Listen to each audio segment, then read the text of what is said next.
Let's talk to Mike in New Orleans. Well, boy, they got Katrina and now this. Mike, thanks for holding. Welcome. Yes, thanks for taking my call. I write for an independent newspaper in New Orleans.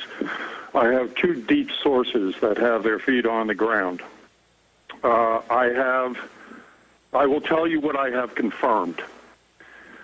What I have confirmed is that BP is in charge of everything. And when I say everything, I mean everything. They are in charge of the police. They are in charge of it all. They are and do have a complete media blackout on what's going on. They will not allow any cameras in. There's no confirmation yet on arrest, but they are threatening arrest. They have all of that area, all of the people in that area completely intimidated. Nobody's talking. Well, to 2 weeks anybody. ago, they were pulling up to CBS and ABC and local reporters with the Coast Guard saying, we work for BP under orders of BP, no videotaping beaches. So I guess BP is, instead of getting in trouble for this, they may become our new kings or something. There's an army, I'm telling you, there's an army of BP thugs down there. So far, it's only been the Coast Guard and the local authorities that are working in conjunction with them. There has been no sightings of any military, but all from what I have just heard and all from the feeling that is going on, I can only speculate that... Well, what are the BP... Sorry, go ahead. Yeah, I can only speculate, especially if a storm comes along, that we're going to be looking at mass evacuations from this area. Now, what are the BP, you call them thugs, what are they doing? Just letting you know that they're in command and you're scum? More than that. They are beyond the intimidating the workers into signing non-disclosure forms. There are reports, and this is confirmed, of them having the crews stand down as swaths of oil has washed ashore.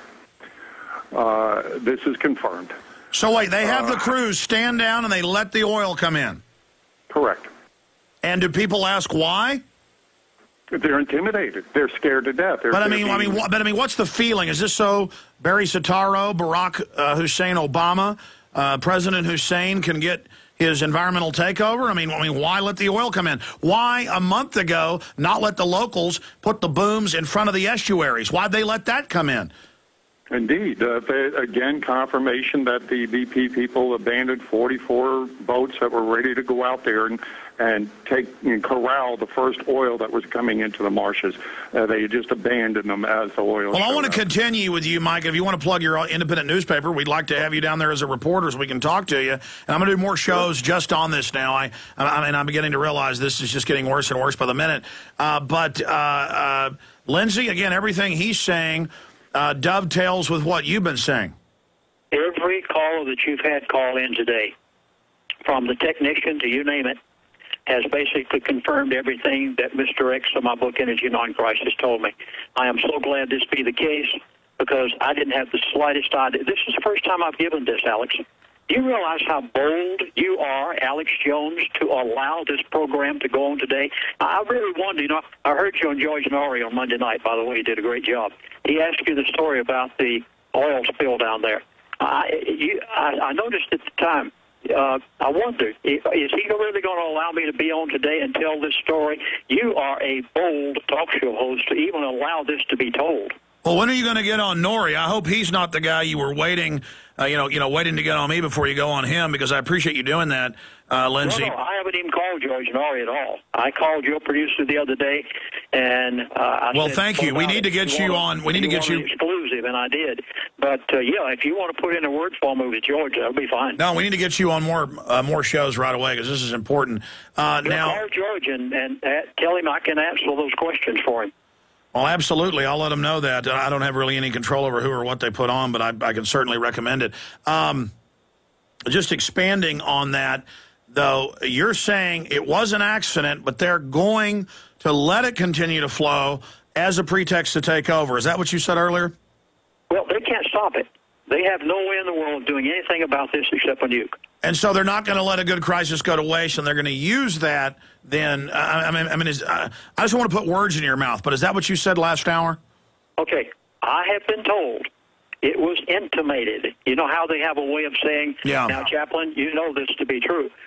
It has been intimated to me that everything that I was told a year and a half ago as to their timeline, that now they're going to use this as a method of fulfilling it. And if people want to know what that timeline is, they can call our toll-free number, and we have 6 DVDs on it. Yeah, that's amazing, because this information dovetails, again, I keep using that word dovetails, but hooks into past info.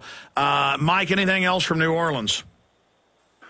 Not really, Alex, other than I have asked my sources that are deep in there to go ahead, and they're going to get back to me shortly with any new information, if they have witnessed any arrest and what for, who's doing the arresting, what charges, those kind of things is what I've asked them to check into. And so there's like strong men stomping around, letting Louisianans know that they're the boss? I mean, because people keep describing them as thugs, even in other newspapers. I mean, so I guess they just walk up with like a wrench and go, "This is our area now, boy. You do what BP says. And don't you get up with that we're flooding you with oil." I mean, I hate to do the Italian mobster accent, but I mean, what are they doing? They have got the people so intimidated down there that they're afraid to even talk among themselves. Strangers, you just have to, it's like pulling teeth.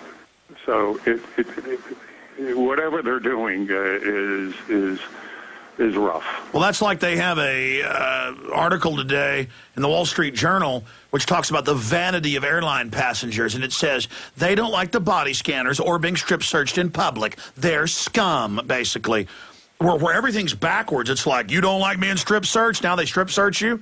You don't like having DNA taken without a warrant on the side of the highway? You're a vain piece of garbage. Not you have rights, you have dignity. Not you don't want to be humiliated. I mean, it's just everything is like going into flux where they're like converting us over to pure evil at every level. Mike, I appreciate your call. Stay in contact. Yeah, well, you got to remember that these communities down there are very, very small, so it's not that hard to go ahead and overtake them. No, I'm not bashing these people. I just somebody needs to stand up for them. And these BP guys, though, they want to intimidate and be the boss because they know they've done wrong and are destroying these communities. And so it's like, you do what we say, get down there. That way they're already dominating them so the people never get angry and stand up against them. And, I mean, next they'll be calling the locals terrorists. You don't like oil all over you? You're a terrorist. You don't like Obama banning all fishing out here even though there's no oil? You're a terrorist. You don't like giving your rights up? You're a terrorist. And it might be, I mean, literally, it's like Homeland Security dealing with evil terrorists in Louisiana. Maybe they caused the oil spill. Maybe it's their fault. And maybe they're with Al-Qaeda. Maybe bin Laden's hiding in New Orleans. Maybe tactical nukes are needed there. I mean, I'm being sarcastic, but that's the absurdistness of it. Let's talk to John in Louisiana. A lot of calls from there. John, you're on the air. Thanks for holding. How you doing, Alex? Good, sir. I went out there as media, and they had a little media show for us because that's how they operate. And of course, they were laying the boons and stuff like that in the media op. But you can look down the beach and there's no cleaning crews, none of that. The military is over there and they're acting really suspicious. They don't talk. They're always like watching you, always looking at their feet. Well, they don't talk to slaves. You're just there to pay taxes. You're nothing but a blood bag to feed the New World Order. Now specifically, yeah, they're having some photo ops, and so you were brought down to be shown a photo op, but then you noticed it was just a photo op. Yeah, I mean, you could tell. I'm sure the mainstream media that was also there with us knew it was a photo op, but they don't care. Most of them don't. Well, how much oil did you see in the surrounding areas there in Louisiana? Oh, man. There's like rocks on the, about 200 yards off the shore, and they're black. And there's it looks like orange, brownish looking thing. It's really nasty looking. You can tell it's definitely really, really bad.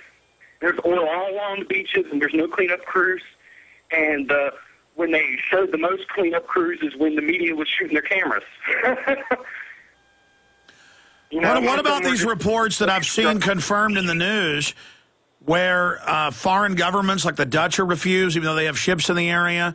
The military is not allowed to help, that the military will demand that we've got to count these booms over and over again for 5-6 days, and then they say, now we're not going to allow you to put the booms out. I mean, that's confirmed. Why does the military go along with those orders, Lindsey Williams?